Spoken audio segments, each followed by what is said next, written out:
Hey everybody, Brian Zane here with another classic pay-per-view review as nominated on by my Patreon backers. This week I'm reviewing WWF's Fully Loaded 1999, The End of an Era. This was nominated by Magpie's Nest Productions. Thanks so much for the recommendation. I don't think the show gets quite as much recognition as I think it deserves, because if you want to talk about Attitude Era and like the themes and the trends and motifs that occurred during that time period, especially during the Vince Russo era, this show I think really epitomizes all that. A lot of the stuff that made the Attitude Era so much fun to watch and so captivating at the time, and I'll go into more detail with that as this review goes on. This show takes place in Buffalo, New York, July 25th. More than 16,000 people are in attendance. JR and the King are doing commentary. The show opens up with an update from what happened just moments before on Sunday Night Heat, because of course the main event tonight is a first blood match between Austin and Undertaker for the championship. If Austin wins, Vince McMahon is out of the company forever, is what they said. So what happens here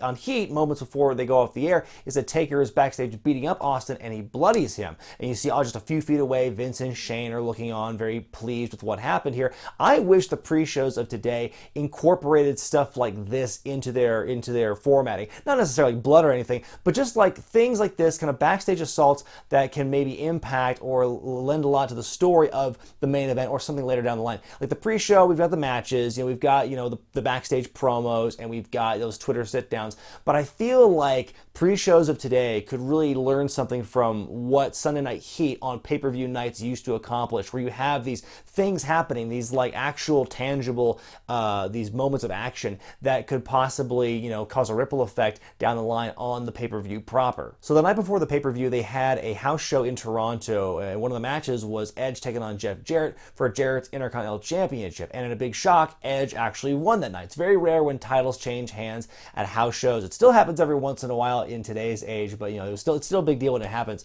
So Edge wins the belt on Saturday, and so on Sunday he defends it against Jeff Jarrett in the rematch. At this point, Edge and Christian had only recently broken up from Gangrel. So the Brood as we know it is no more. Gangrel still getting involved in their affairs, and I'll get to that in a minute, but this is clearly, they're testing the waters with Edge as a singles star. Deborah comes out in a very revealing outfit, and Jerry Lawler on commentary practically orgasms on sight. JR, that may be my favorite outfit yet!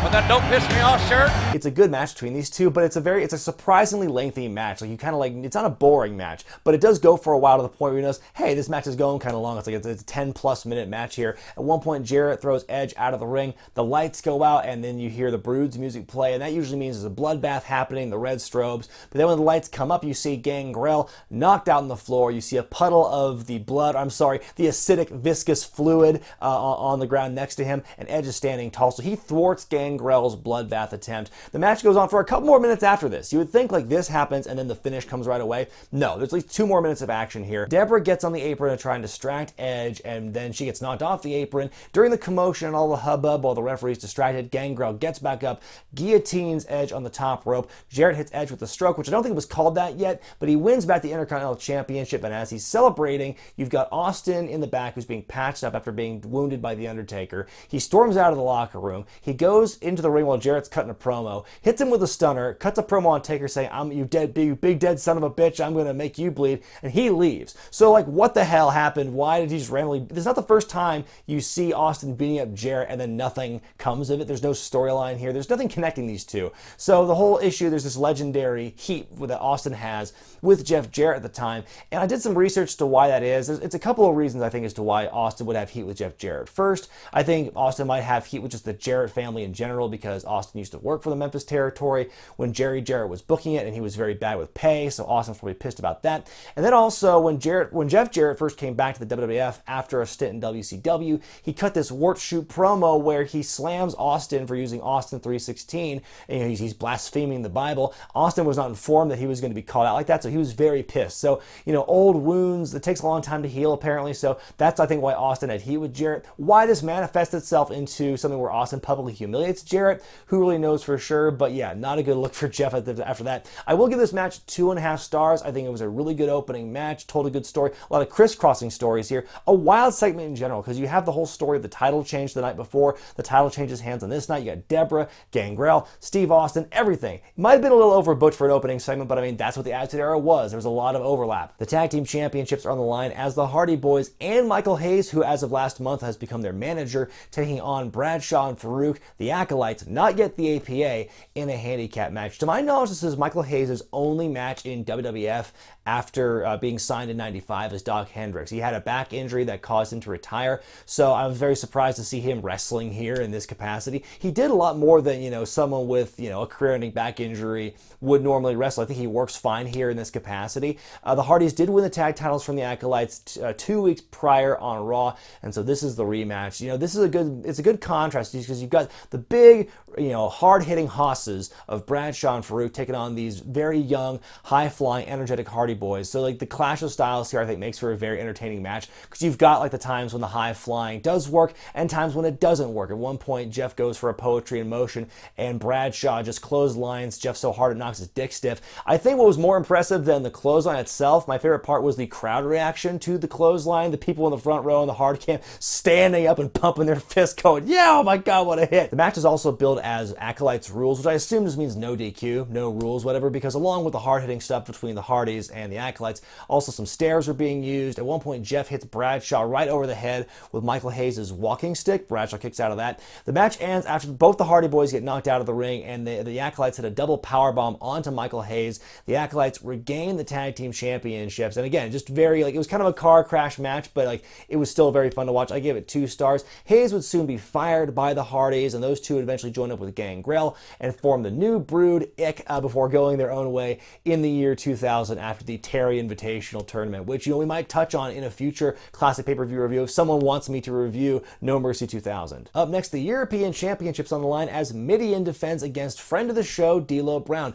The lineage and history of the European title up to this point has been very weird because earlier in the year, Shane McMahon beat X-Pac to win the title, and then he defended it against X-Pac at WrestleMania 15. At that point, Shane was like, I'm done, I'm going out on top, I'm retiring the belt. So the European title lay dormant for a few months. And then at one point, I think it was in June, Mideon just goes to Shane, hey, can I borrow this belt I found of yours in your gear bag? And it's like, sure. And so it was the European title. He comes out, he's the new European Championship because he got it from Shane's bag, which is like the lamest title change in history. So D'Lo wants to prove, a champion means more than just grabbing somebody's belt out of a duffel bag. So he wants to prove himself. D'Lo starts out hot in this match with some high-flying moves. D'Lo wins pretty decisively after a sky high, a head wiggle leg drop, and then a lowdown to become the new European champion. I'm going to give this one 1.5 stars. I wish that we had like a lower mid-card belt like the European title in today's product, because I think that at this time you had a lot of lower mid-carders who weren't ready for the IC title just yet. So give them something to fight for. Give them something to drive their story and to motivate them to wrestle. I wish we had something like that today. We don't, unfortunately. But I think in hindsight, I think the European title is one of my favorite championships ever. Hardcore title match next as Al Snow defends against the Big Boss Man. Snow's a little kookier than usual at this point because 2 weeks prior, Prince Albert, who's Big Boss Man's heavy, his muscle, he took a railroad spike and hammered it into Head, Al Snow's mascot, his compatriot. So now Al, all you can hear is Head screaming. The voices in his head are too much. He's begging Boss Man just to knock him out and put him out of his misery. And so Boss Man continues to torment Snow by taking the railroad spike and hitting it with the nightstick. And Al's selling it great. It's like he's the one getting hit because he's hearing the screaming, just rolling around. Great stuff. They spill to the backstage area, and all I can think is, where's the dramatic blue and red lighting? Where's the fancy interview set? My favorite part of this match is Boss Man grabs a down marker for football. I don't know why it was there. Maybe there's arena football happening at the time. He switches from first down to fourth down and then punts Al Snow in the ribs. I don't know if that was intentional, but it was the funniest thing at the time, just the use of the prop and how it tied in with the kick and everything. It was a beautiful spot. Then a minute later, Boss Man tries to run Snow over into the wall or into the door with an electric cart, but he can't get it to go. So Snow's just selling there for a minute and just walks off, which is great. The brawl moves to the outside of the arena into the street, and Snow's verbally berating Boss Man for not beating him up enough. Why can't we seem to do what I want? Is that too much to ask? The two cross the street and almost get hit by a passing car. Bossman handcuffs Snow to a gate with both arms. He pulls out like another whooping stick, and Al Snow's just begging like, come on, you're wasting time, beat me up. And so Bossman finally just clubs Al Snow to death or whatever, and then he pins him like up against the wall of the gate. I guess that counts. So Bossman wins the championship, has to jog all the way back into the arena and into the ring to celebrate and claim his new championship. 4 title matches, 4 title changes. I do give this match 1.5 stars. I mean, it's a wild brawl, but that's pretty much all there is to it. I mean, again, the down marker spot and then the botched electric cart not going was awesome, but I mean, as far as the match goes, not much to say about it. It isn't the first time these two have met in the ring, and it certainly won't be the last. It's Big Show taking on Kane in singles action with Hardcore Holly, the Big Shot, as the special guest referee. For weeks up to this point, Kane and Big Show have been interfering in each other's business, leading to this match. Also during this time, there's a lot of overlapping storylines here, because Kane had been teaming with X-Pac, then decided to align himself with the Undertaker again, but then he saw what Taker did to X-Pac, chokeslamming him while Kane didn't see it, so then he chose X-Pac over his brother, the Undertaker, which led to that very awesome moment where X-Pac's like hugging Kane, oh, they're friends. At one point, Big Show picks up Kane in a military press and just like dumps him out of the ring like a sack of garbage, and oh, the fall Kane took was so scary looking. The match ends when Bob Holly chop blocks Kane as he's going for a chokeslam to Show. Show hits Kane with his own chokeslam, Bob Holly with the fast count to end the match. Show wins. I give this one 1 star because, I mean, I have never liked these two wrestling each other. It's never been a good match in all the years they fought. I'm not sure why Bob Holly was involved in this match as the referee in the first place, or why he helped Big Show out, because it's not like Kane really got in Bob Holly's face during the match itself. The match ends when X-Pac runs out, takes out Bob Holly with a spinning heel kick, and that's the last time we'll see Bob Holly here. Undertaker runs out and chokeslams X-Pac, then he and Big Show double team Kane. The night after this, the Unholy Alliance would officially form, Taker and Show, with their terrible theme music that would actually be the prototype for Sting's music in WWE. After the beatdown, Taker makes his way back up the ramp, and as soon as he goes to the curtain, he's jumped by Steve Austin out of revenge for what happened at Sunday Night Heat. Now the Undertaker is bleeding and the playing field is leveled. This segment, you know, for as shitty a match as this was, it's just crazy how many storylines are overlapping, because you have Big Show, you have Kane, however Bob Holly's involved, X-Pac runs in, Undertaker comes in, the Unholy Alliance forms, then Austin comes back in at the end and impacts the main event again. So like just crazy stuff. This is the stuff that the Attitude Era was all about. It was chaotic, it was overlap. That's what I liked about the Attitude Era, and this segment is just one microcosm of that. Up next, the Iron Circle match as Ken Shamrock takes on Steve Blackman. 1 chapter in the very lengthy on-again, off-again feud these guys had during their time in the company. Shamrock is very interesting. If you look at his career, he's kind of the guinea pig for a lot of conceptual gimmick matches that never really took off. Like you have like this match with Steve Blackman. He wrestled Owen Hart in a dungeon match at Fully Loaded 98. Then at SummerSlam 98, he wrestled Owen in the Lion's Den match, which was very rarely used again. I think it was maybe used 1, maybe 2 times after that. And then of course he was also in the first ever triple threat steel cage match, which isn't so out there, but it's very interesting. Shamrock is like part of history, being involved in these very like first time, very conceptual matches. The match is just a big brawl, it's a big fight. You know, there's no wrestling ring, so you can't really do a lot of the same stuff you would normally do in kind of a street fight environment with a ring involved. A lot of broken windows happening, a lot of fighting on the hoods of cars, a lot of weapons being procured but missing. Blackman gets out both the chain and a tire iron but misses both times, and he's trying to hit Shamrock. The match ends when Shamrock grabs the chain, wraps it around his hand, and just beats the shit out of Blackman's face with it, just pummels him. Then he chokes him out with the chain and walks away the winner. The bell actually rings before he officially walks out of the Iron Circle, which was the stated objective, but I guess, well, Blackman is unconscious, he can't go on, so I guess Blackman's the winner by default. I give this match 1 star. Like I said, it was just, you know, a big fight with weapons. They're kind of limited as to what they could do because of the surroundings. I think the match concept is like cool on paper, but it just didn't work out because, you know, again, you can't do much with it. It's a match for guys who are good at brawling. I think Blackman and Shamrock are good at that, but the match didn't really do much for me. Backstage, Terry Taylor is with The Undertaker. He's trying to ask him about what just happened between he and Austin, and Taker beats him up for it. Serves it right for the AWF, Terry. So 1 month before this show, Billy Gunn became the 1999 King of the Ring after beating X-Pac in the final. So his first major feud after winning the King of the Ring wasn't for, you know, a mid-card title or anything in the main event. He was fighting for the rights of the DX trademark and the royalties therein. It was literally the Raw after King of the Ring. Triple H approaches him in the ring, goes, "Have you gotten your royalty check in the mail lately?" And like, oh, he's got to fight Road Dogg and X-Pac to get the money from DX. So the match is Mr. Ass and Chyna. He's Mr. Ass officially at this point now. He's not Billy Gunn. Mr. Ass and Chyna taking on Road Dogg and X-Pac over the rights for the DX trademark. And Jim Ross says on commentary, you know, for Billy Gunn and Chyna, they're all about the money, but for Road Dogg and X-Pac, it's a way of life. It's a way of thinking, D-Generation X. DX. So they're fighting for honor here, Road Dogg and X-Pac. Both teams come out to the same DX theme, which is kind of weird, especially for Mr. Ass and Chyna, because they broke off from DX at this point. Mr. Ass and Chyna are wearing matching leather and mesh trunks to the ring, and Jim Ross is giving Billy all kinds of shit for that. He says, oh, those aren't very masculine looking tights. And then later on, he and Lawler are talking about it, and JR says to the King, See if I can get something made like that. I wish you would.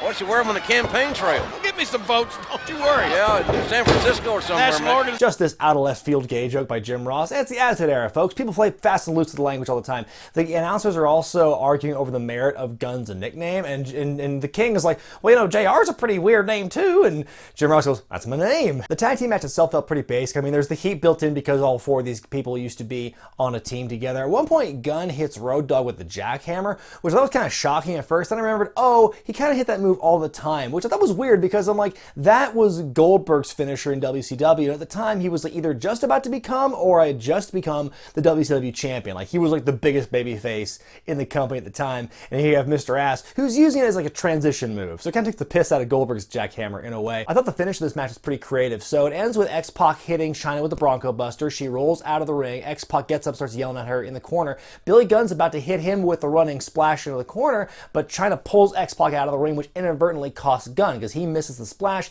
hits the corner, turns around, gets a very sexual pump handle slam from Road Dogg. He puts some extra thrust in that one. So the good guys win here. Road Dogg and X-Pac keep the DX name and the trademark and everything, but like less than a year later, all 5 members of DX would reunite as heels under Triple H, so kind of makes the whole feud pointless at this point because then they all get the DX money. I'm going to give this match 2 stars out of 4. You know, again, it was at its core a basic tag team match, but the story kept it afloat. In the semi-main event, we have a fully loaded strap match between The Rock and Triple H for the #1 contendership for the World Championship. Why is it a fully loaded strap and not just a regular strap? Who knows? I don't know what the difference is, but there you go. I feel like I've reviewed a lot of strap/chain matches lately between Slammiversary 15 and both the Great American Bashes that I've reviewed, and now this one. It's a lot of strap matches in a relatively short period of time. This is just part of their storied rivalry over the years. Of course, they start out in the mid-card fighting over the IC title, then again with greater stakes as part of DX in the Nation, and now here, The Rock has already been in the main event, but he's still there. Triple H is on his way up, and that's going to be kind of their position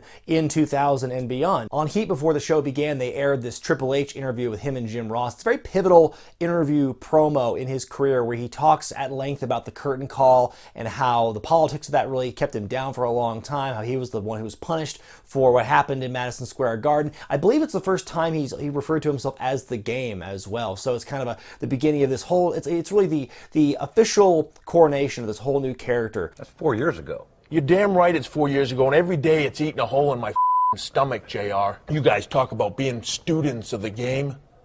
I am the game, JR. I would say about half this match, at least half this match, is fought on the outside of the ring, which, okay, you know, it's part of a trend here on this show in particular. I think outside brawling is fine, crowd brawling is fine, but I think you really have to kind of keep it limited. If you do that in almost every match, which happens a lot in this show, then I think you really kind of kill the magic of the outside brawling and stuff. But it happens here, it happens, or it's going to happen in the main event as well, and I'll get to that. But yeah, at one point, The Rock takes a camera from a woman in the front row and takes a picture of Triple H who's selling on the floor. Pretty funny spot there. I don't know how much of that was planned or not, but I thought it was a pretty funny bit. They make their way back to the ring, and then Chyna appears, makes her way down to ringside. Now, part of the build included Triple H saying he wanted to win this fight on his own, but of course that's out the window immediately because as soon as Chyna's there, she distracts the referee during a Rock pinfall. At one point, Triple H chokes The Rock with the strap from the top turnbuckle. The Rock pulls him off and he takes a Beal, or in the words of Jim Ross, The Rock just jerked Helmsley off the top rope. More interference from Triple H's camp as Mr. Ass runs in and hits The Rock in the head with a club while the referee's back is turned. Not sure how important it is the referee can't see what's happening since it's already a strap match. I figured it's inferred it's also no DQ, but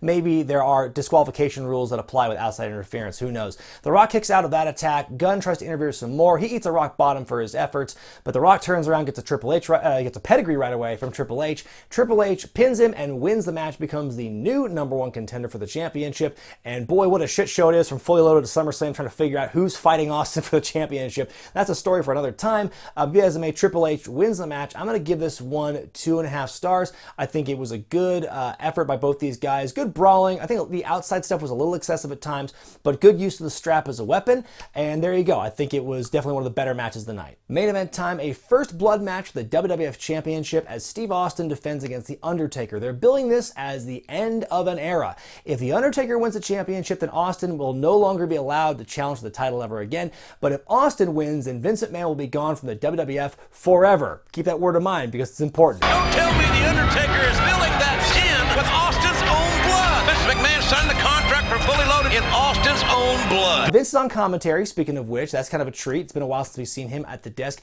He's walking around in crutches. I forget specifically why he has crutches at this point. I know that, the previous year he was like injured when Undertaker and Kane smashed his ankle with steps. He was in a wheelchair, but he was recovered by WrestleMania 15. So I'm trying to remember why he's back in crutches. That's lost to me. I apologize. The match, again, is more outside brawling. We see that all show, including the main event. The bulk of the match here is brawling, and I would imagine it's done in part to cover up with the fact that I think Austin is working hurt at this point. Like, he's not much longer going to be on the active roster wrestling, because it's in Survivor Series this year, he's going to be written off TV with being hit by a car, that whole angle and everything. And even in the months before that, he's just wrestling less and less. Like, he's appearing on TV, but he's not wrestling as often, and I think because he's just so banged up. So I think this match is kind of a way to make up for that. He doesn't have to take too many bumps because he's doing all the stuff on the outside. So that's kind of the way they're covering it up. Vince is hilarious on commentary here because he's just playing total 100% cheerleader for the Undertaker. He's just yelling, "Rip him open, rip him open!" And like, every time the Undertaker's like lightly grazed, and then he's, "Is he bleeding? Oh my God! Rip it open!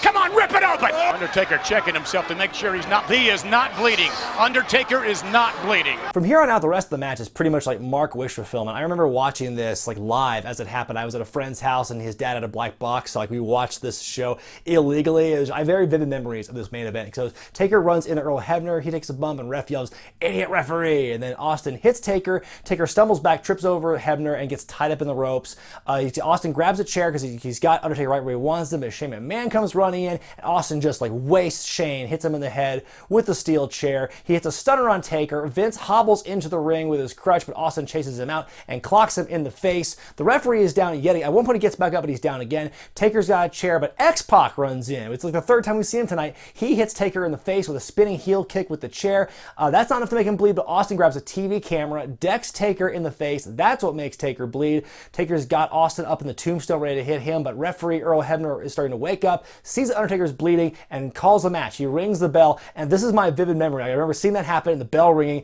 and me, like 13-year-old me, is just like, yes!